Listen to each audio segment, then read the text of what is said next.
तिगिरिया थाना अंचल एक गोमांस बोझी ट्रक गतकाली राति जाउथुबा समय कौनसी अजणा फोन कॉल पाई खुंटुणी गोरक्षक कर्मी माने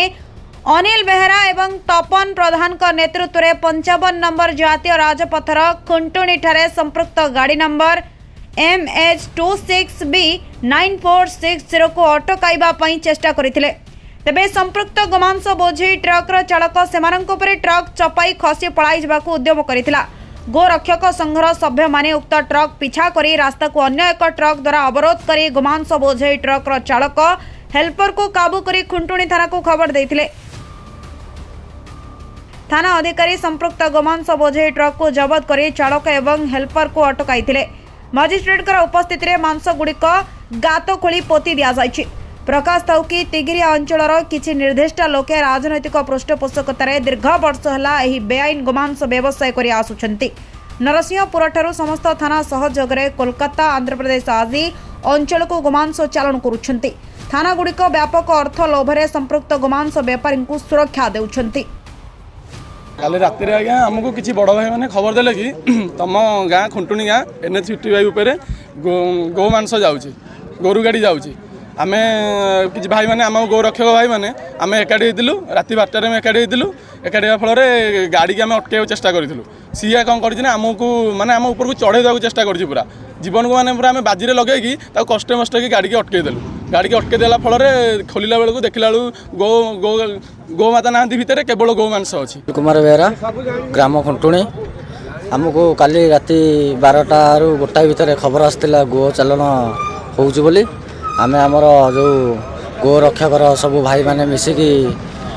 टार्गेट करथिलु। वर्तमान से गाड़ी की भी आमे धरिचु। से गाड़ी आमको ऊपर मारमक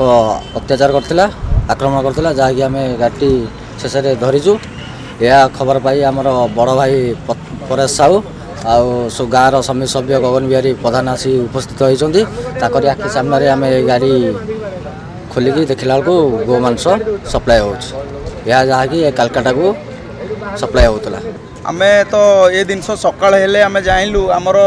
जो अच्छा सान भाई सुनील सी भी मते फोन कले जे गोटे गोरु गाड़ी भाई धरीचु आउ टिके आस आम भी आसिक पहुँचलु।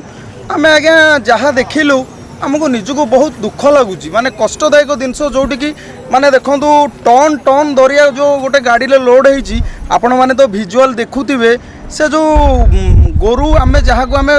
गोमाता आम जहाँ को पूजा करुचे जार गोबर रे आम लिपिकी आम ठाकुर को पूजा करुचे एत कदर्य भाव काटिकी मांस को आनी देखिले आमको बहुत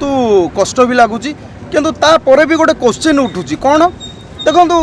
जो ड्राइवर कहवा अनुसार ए गाड़ी आसी तिगिरिया आठगड़ देकी खुंटुणी देकी जाऊले आज्ञा तिगिरिया थाना किसी जानी पार्लानी आठगड़ पास करूला आठगड़ थाना भी किसी जानी पार्लानी आ खुंटुणी थाना भी किसी जानी पारना माने राति रे पेट्रोलिंग नहीं किसी नहीं केवल से तांकर सुस्थ जीवन यापन करुँच जहाँ फल एटी सब बेले जनता ही धरुंच गोरु गाड़ी की जदि आज आमर सान भाई मैंने न था बहुत ये गाड़ी पास कर रात आमको फोन आईला कि 12 ରୁ 1 भितर कहले एपटे गो चालाण होमें खबर पाइला आमको किसी बड़ भाई मैंने साहय करते आम दोरडू आम गाड़ी की ट्रेस करूँ तड़िक आला भर आमको बाटर 3-4 थर गाड़ी चढ़े बोले आक्रमण करते पासिंग गाड़ी जो आऊँगी सी आमको मारे बोली मैंने हत्या धरी मारते कि ठाकुर द्वारा बंचीगलु कितु आम सहयोग पाइलु कौन ये आम गोसिंगली रोड हो आम गोटे ट्रक को आड़ी पकई गाड़ी आम अटकई पाइलु। आठगड़ू दिलीप दास को रिपोर्ट संस्कार टीवी ओडिशा।